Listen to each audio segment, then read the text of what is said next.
He consistently ranks in the Forbes list of the world's wealthiest people. He's one of the best-known entrepreneurs of the personal computer revolution.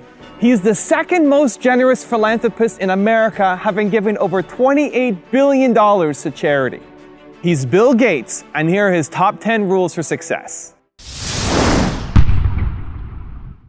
When I started Microsoft, I didn't think of it as all that risky. I mean, I was so excited about what we were doing. It's true I could have gone bankrupt, but you know, I had a set of skills that were highly employable, and in fact, my parents were still willing to let me go back to Harvard and finish my education if I wanted to. You've always got a job with me, Bill.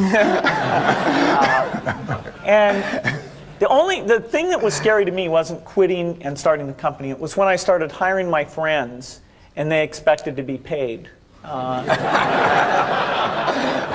And then we had customers who went bankrupt, customers that I'd counted on to come through.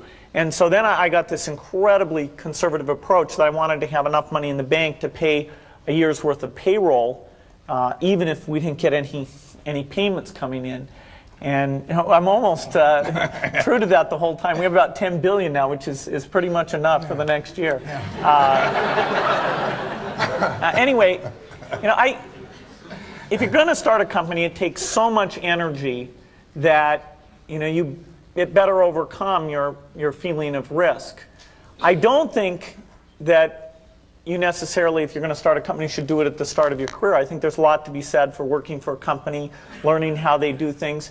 You know, if you're young, it's hard to go lease premises. They made that hard for me. You couldn't rent a car when you were under 25 at the time, so I was always taking taxis to go see customers.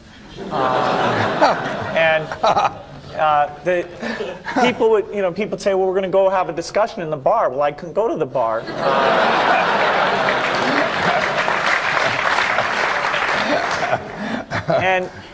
But you know, that's fun, because I'll tell you, when people are first skeptical and they think, oh, this kid doesn't know anything, then when you show them you've really got a good product and you know something, they actually tend to go overboard and they think, whoa, you know, they know a lot.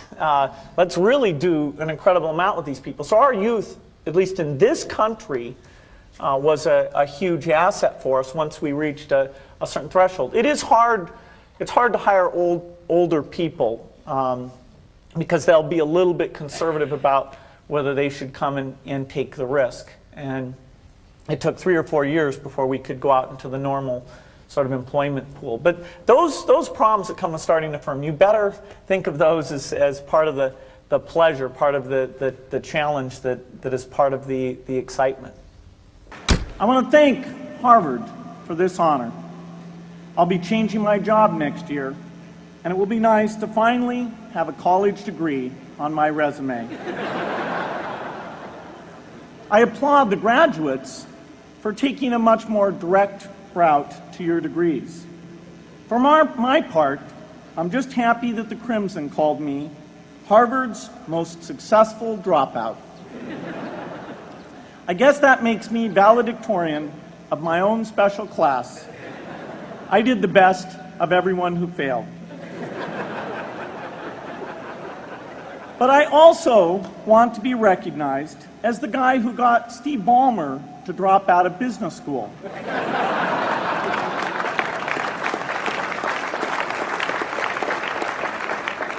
I'm a bad influence.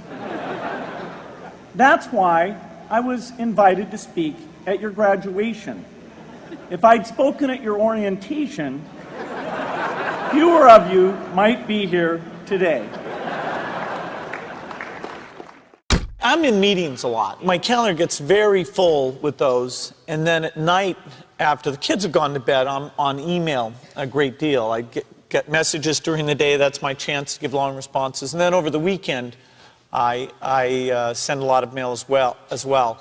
I take 2 weeks a year to just go off and read and think, where I'm not interrupted by work or anything else. I'm just solidly trying to think about the future, and people get to send me things to read as part of that so-called Think Week. So it's a nice mix of things. About 25% of the time that I'm out traveling around, meeting with customers, Europe, Asia, and that sort of helps me think, okay, do we have the right priorities? What are people responding well to, and what would they they like to see us do better. Hello, I'm Bill Gates, Chairman of Microsoft. In this video, you're going to see the future, Windows. Microsoft first came up with the Windows concept back in 1983.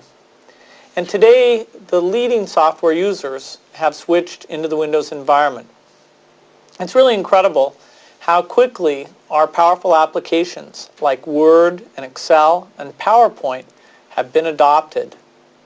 It's not just Microsoft applications. Even companies like WordPerfect and Lotus have now come out with Windows applications. And every week we see new innovative work. It's really attracting all the innovation in the industry. We predicted this a long time ago, and now it's the future. The key point there is you've got to enjoy what you do every day. And for me, that's working with very smart people. It's working on new problems. You know, every time we think, hey, we've had a little bit of success, we're pretty careful not to dwell on it too much because the bar gets raised. I love Bridge. Bridge helps you think. It's a game you can play your entire life and keep getting better and better. I think anybody who's good at Bridge is going to be great at a lot of things. So I really encourage people to get involved, and I want to thank the people who've put things together for juniors. They'll be thanking you the rest of their life because Bridge is such a great sport. I'd talk to my dad, I'd talk to Warren, I'd talk to my wife Melinda.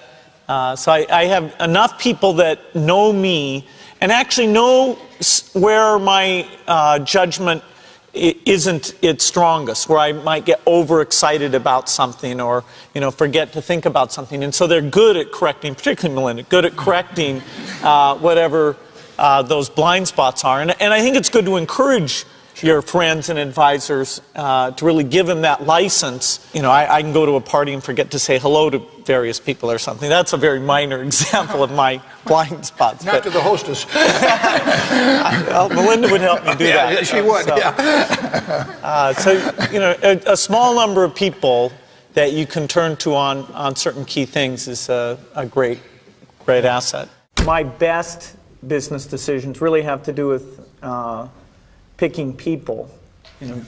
Deciding to go into partnership with Paul Allen is probably at the top of the list. And then subsequently hiring a friend, Steve Ballmer. And having somebody who you totally trust, who's totally committed, who shares your vision and yet has a little bit different set of skills, and also acts as a check on you. Some of the ideas you come up with, you run by them because they're going to say, hey, wait a minute. Have you thought about this and that? And just, the benefit of sparking off of somebody who's got that kind of brilliance, it's not only made it fun, but it's really led to a lot of success. So picking a partner is crucial. I had one habit that I developed when I was at college that was actually a very bad habit, which was I like to show people that I didn't do any work and that I didn't go to classes and I didn't care. And then at the very last minute, like 2 days before the test, I'd get serious about it. And people thought that was funny. That was my positioning, the guy who did nothing until the last minute. Then when I went into business, that was a really bad habit. And it took me a couple of years to get over that. Nobody praised me because I would do things at the last minute, and I tried to reverse to students I didn't think that highly of, who were always organized and had things done on time. I'm still working on it, but procrastination is not a good habit. Bill can change clothes in the car. So I'm going to challenge Bill Gates, my partner at Facebook, Sheryl Sandberg, and Netflix's founder and CEO, Reed Hastings.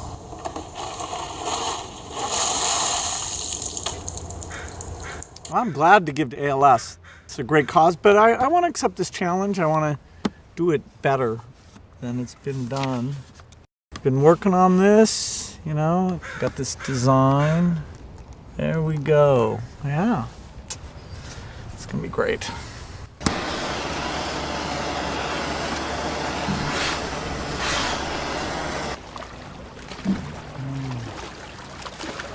I'm here to to join the people bringing attention to Lou Gehrig's disease by taking the ALS Ice Bucket Challenge.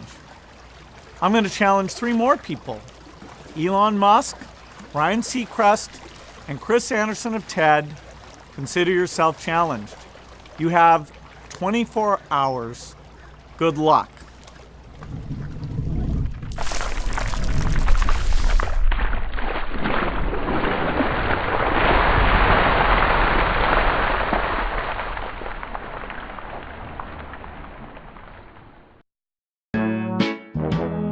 People, let me tell you about my best friend. He's a warm-hearted person who loved me till the end. Now, people, let me tell you about my best friend. He's a one-boy, cuddly toy, my up, my down, my pride and joy. People, let me tell you about him. It's so much fun, whether we're walking man to man or whether we're walking sun to sun, 'cause he's my best friend.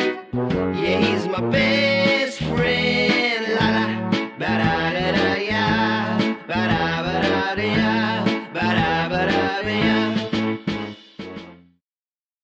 Is it true that you can leap over a chair from a standing position? It depends on the size of the chair. I'll cheat a little bit. Yes!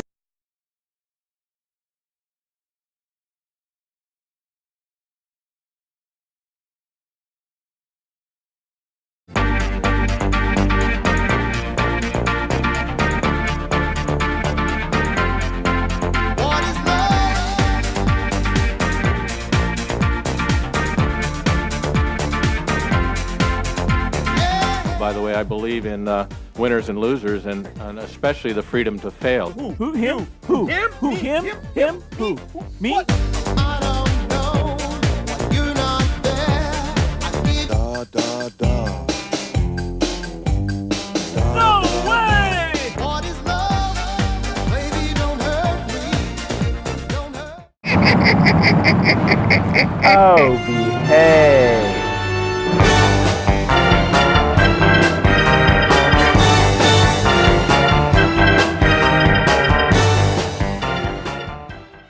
Thank you so much for watching. I made this video because a bunch of you guys were asking me to. So if there's a famous entrepreneur that you want me to profile next, leave it in the comments below and I'll see what I can do.